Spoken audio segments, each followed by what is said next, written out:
Então a gente tinha que bater de porta em porta, tinha que ter cuidado, porque tudo era vigiado. Felizmente naquela época, viu, não existia câmeras, né? Naquela época, felizmente, porque senão hoje, a gente era vigiado. Então, eu analisando a época que eu vivi, e eu fui que militei nessa época, como estudantil, então eu sofri na represália, e mesmo assim a gente conseguia reunir multidões, centenas de pessoas, né, em prol de um ideal, e hoje eu vejo assim, essa sensação de poder indo para um lado, né, infelizmente, maioria político. Claro que para o político ser corrupto tem que ter um empresário também, quer dizer, então ver que a sociedade de um modo geral está caindo para um lado, sim, é uma doença, uma epidemia mesmo. Isso me preocupa, e quando eu falei na tecnologia, os jovens, por quê? Que me preocupa também, pelo poder da tecnologia. Veja assim, um adolescente, nós, quando crianças, sentimos qualquer desconforto em relação aos pais, em relação, enfim, qualquer mágoa, a gente se agarrava do quê? Num soldadinho de chumbo, num carrinho de madeira, e conversava com ele, brincava com ele, um bichinho de estimação, um gatinho, um cachorrinho, a menina no ursinho de pelúcia, na boneca, né? E aquilo era uma sensação de alívio, de relaxar. Hoje o jovem se agarra na tecnologia, né?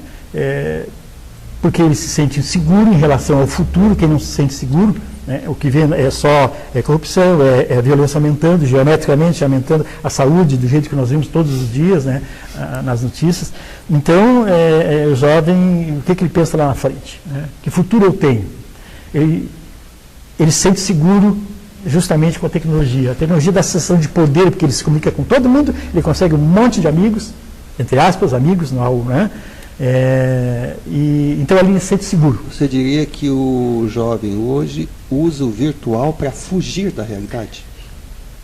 Com certeza. É meu pensamento. Ele usa para se autoproteger, para se sentir, até porque ele está perdido. Ele se sente perdido, o jovem. Eu tenho acompanhado, sempre gostei, né, de lidar com crianças, na juventude, tenho acompanhado, tenho conversado com os jovens.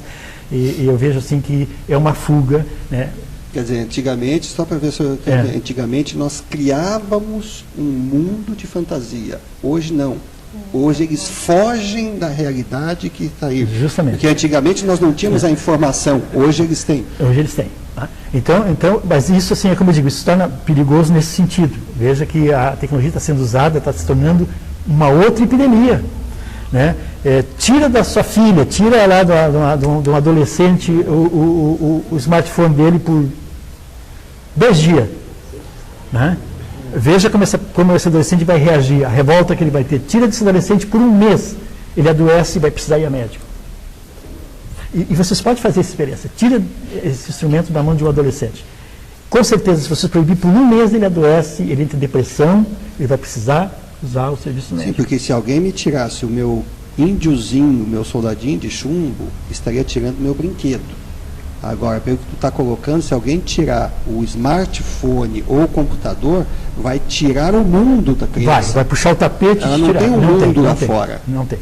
E veja assim, me preocupa também, porque a criança, né, a criança, o adolescente, principalmente a criança e o adolescente, ele se baseia em exemplos e não em palavras. Né? A criança fixa mais exemplos. E que exemplo nós adultos estamos dando para nossas crianças? Isso me preocupa muito. Que exemplo?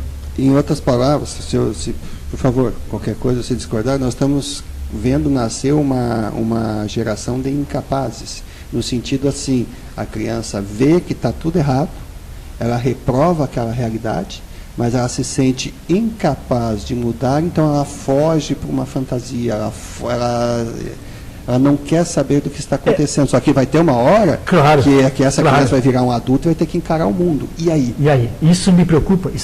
Veja bem, ela não só em termos de fugir, de se proteger, né, de se proteger, de sentir, então, segura, porque ela vê que não há, de acordo com a impunidade está correndo solta, a gente sabe disso, né?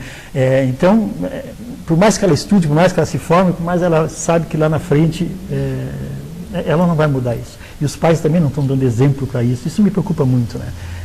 Eu não sou revolucionário nem nada, mas eu acho que devia existir atitudes. E uma das atitudes que eu acho linda é do grupo, do povo. Isso é uma atitude. Se reúnem corpo a corpo, olho no olho, vão lá, encaram os nossos representantes, conversam, enfim, né? E tudo amigavelmente, tudo no alto nível. Né? Então, assim, ó, por outro lado, a mídia, por outro lado, essa tecnologia também já vem de fonte induzindo, propositadamente. Isso eu posso, conheço a tecnologia, isso faz parte da indústria, do capitalismo, entende? Então ele traz cada vez mais, coloca a inteligência artificial dentro da tecnologia, fazendo com que ela comece a interagir de tal forma que realmente tu tenha do lado quase como um ser humano, né? Então eu diria assim, ó, que a juventude está se virtualizando, ela está se tornando um robô, né? E está se tornando dependente da tecnologia. Eu até coloco que eu fiz essa experiência na empresa, cara, que eu tinha comentado comigo, eu digo, não, isso é um absurdo, que o ser humano hoje, ou ele está se tornando uma máquina, ou ele está humanizando a máquina. Eu digo, poxa, mas daí, ali na sala, tinha meia dúzia de nerds, que os meninos, quando começam a falar, eu me sinto analfabeto, que eu, de 10 palavras, eu não entendo 9. E eles estavam comentando sobre um programa lá, não sei o quê, papapá, eu fechei os olhos. Por Deus do céu. Eu imaginei que eles estavam falando de uma pessoa. Eles estavam falando do computador. Com certeza. Ah, porque é teimoso quando empaca, quando isso, quando aquilo. Então, o que exatamente para onde nós estamos andando, na tua concepção? Olha, vocês me perdoem, assim, não sou pessimista, mas nós estamos indo para um caos absoluto. Eu acho que, e aí eu já me refiro de um modo mais amplo, né? Nós, Brasil ou nosso planeta? Seria a tecnologia um mal maior no Brasil porque o brasileiro não estava preparado para? Eu digo assim, pular etapas. Nós éramos alunos do primeiro ano primário aprendendo o beabá. De repente nós fomos colocados num vestibular. E pulamos muitas etapas. Olha, eu posso dizer, Romário, exatamente isso. Eu vou explicar por quê. Veja, eu trabalhei assim, desenvolvendo junto de um grupo, né? Nós estávamos com 2 universidades nos apoiando, né? E a gente estava desenvolvendo um submarino, né? Um submarino para transmitir imagens, né? Para a segurança pública, transmitir imagens e para a ciência, né?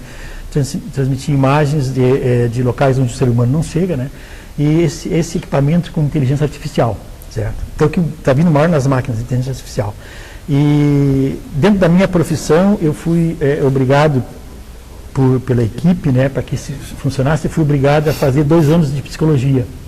Aliás, todos os elementos que trabalhavam nesse projeto tinham que ter 2 anos no mínimo de psicologia, porque nós estávamos tentando aproximar a máquina ao ser humano. E, ao mesmo tempo, nós corríamos o risco, nós mesmos profissionais conhecendo a área, nós corríamos o risco de acabar misturando o real com o irreal, né? Como um artista, um ator, que chega em casa, daqui a pouco ele não se dá conta, ele está quase que vivendo o personagem, né? Então, a gente tinha que ter, veja, a gente adulto, a gente formado, com uma formação, precisamos ter 2 anos de psicologia, por esses 2 motivos, aproximar a máquina ao homem, ao ser humano, né? E, ao mesmo tempo, não confundir, não misturar a estação. Agora, eu te pergunto agora, nosso jovem, perdido, no sentido, né, de inseguro, né, cai de paraquedas para ele essa tecnologia, né, onde ele consegue interagir realmente com a máquina, né? E há já softwares que ele vão acumulando, não precisa tu programar eles, que é o que chama de inteligência artificial, eles vão acumulando informações e vão deduzindo, né? E daqui a pouco esse programa está 5 ou 6 vezes mais aperfeiçoado, sem o ser humano chegar, né, interferir nele. Então, tu vê que eu quero essa tecnologia, né? Se eu puder usar discordar um pouco. Pode discordar um pouco. Aqui é para isso. Também Eu não quero ser que o... Nós queríamos, justamente é isso. Eu não quero ser o cara que termina com alegria, mas eu até por compromisso que eu tenho, eu ia propor mais uma rodada de negociações para a gente repetir. Sim. Até para não ser repetitivo, o Florencio deu uma aula para nós que é o que a gente pensa mesmo, realmente, né? Só coisas boas aqui. Mas nós, como toda reunião, temos que ter hora para terminar. Proponho mais uma rodada e depois a gente, em outra oportunidade, se junta de novo para esse tema ou outros. Não, caiu em cima do que eu ia falar, porque o nosso horário está batendo. Nós temos assuntos assim para muitos programas. Espero que futuramente outros encontros apareçam. Nós vamos passar por uma rodada agora de considerações finais. Tá? Até mesmo que o Ayrton está lá nos xingando. Olha só, não é esquerda e disse que esse palavrão. Eu sei, esse menino lá já. Tá, então nós vamos fazer o seguinte, vamos fazer agora uma rodada de considerações finais, tá? E vamos encerrar que muitos aqui têm compromissos, têm a agenda a cumprir. Então, eu vou fazer minha consideração final, pegando meu amigo Marcos aqui, eu vou fazer algumas colocações. Eu quero apenas que tu faça com a cabeça assim, se for sim, é assim, se for não. Certo? Só isso, nada mais. Certo. Nós talvez nos conhecêssemos em tempos passados, quando guris, agora nessa fase adulta nós não nos conhecíamos. Sim. O primeiro encontro assim pessoal, tete a tete que nós tivemos foi na prefeitura, numa reunião que aconteceu acho que o ano passado. O segundo encontro que nós estamos tendo é hoje. Nós nunca sentamos para falar um A de política, nunca trocamos sequer 2 palavras com relação a esse assunto. Tivemos no passado, em forma online, algumas até divergências políticas, mas jamais tivemos qualquer problema pessoal. Pois bem, seguindo isso, por que eu coloquei isso? Porque eu, por opinião pessoal, respeito a todos que possam discordar. Eu acho que Montenegro perdeu a sua representatividade no Legislativo Estadual. Eu acho que uma região sem ter um representante da terra é uma região fragilizada politicamente. Eu considero que para essa região ter um representante, ela tem que se unir em torno de um nome. Esse nome jamais terá unanimidade, mas ele tem que ter o menor número de rejeição possível. Porque se nós dividirmos uma região com poucos eleitores em 4 ou 5 candidatos, nós teremos candidatos nanicos que não chegarão a ponto nenhum, certo? Então, seguindo essa máxima, seguindo essa lógica, essa coerência, eu nunca neguei, sempre coloquei o nome de Marcos Gruber como o meu candidato, o candidato que eu escolheria por todo o histórico que tem e por não ter rejeição. Sei que ele, por compromissos, por até mesmo por como é que eu vou dizer, uma lealdade que é de aplaudir, jamais iria se candidatar, sempre soube disso, mas quis colocar a minha opinião. Mas por que eu estou colocando tudo isso? Para justamente tentar mostrar o que está acontecendo hoje com relação ao povoado Ibiá. Eu nunca pretendi, por exemplo, morar em Montenegro. Minha vida é fora de Montenegro. Muito menos trabalhar em Montenegro. Então, de 2 anos para cá, devido às minhas posições, eu já fui assessor de todos os candidatos a prefeito, entendeu? Eu já me candidatei a todos os empregos possíveis e imagináveis em Montenegro. Eu já participei de reuniões aqui em Montenegro, que 3, 4 pessoas me viram, justamente na época eu estava ou em Belo Horizonte ou em São Paulo, quer dizer, eu me tornei uma pessoa múltipla. E pego o exemplo do caso do Marcos. É uma opinião pessoal, sem nenhum interesse. Acredito que eu nunca te pedi emprego, não é, Marcos? Eu acho que não. Então eu quero que realmente as pessoas tentem entender o que é o povoado Ibiá. A gente quer ter a liberdade de expor, ninguém é dono da verdade, mas quer ter o direito de expor sem nenhum interesse. Porque eu digo, com relação a Montenegro, hoje, se eu viesse trabalhar, eu tenho certeza que eu teria remuneração muito maior pela minha gama de conhecimento, pela bagagem profissional que eu trago, na iniciativa privada.